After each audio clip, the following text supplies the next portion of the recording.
kita ada banyak masa untuk agama. Kita tu ingat macam tu. Faqala Rasulullah sallallahu alaihi wasallam. Nabi respon dekat sahabat yang ingat macam tu. Nabi kata apa?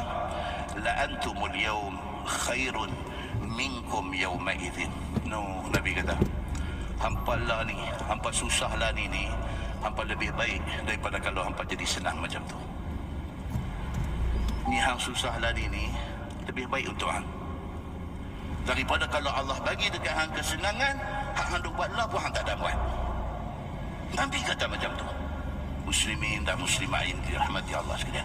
Begitulah kita dengan amal Islam yang ada di depan kita. Kita tak dan ni macam-macam cerita boleh jadi. Muslimin dan muslimain dirahmati Allah sekalian.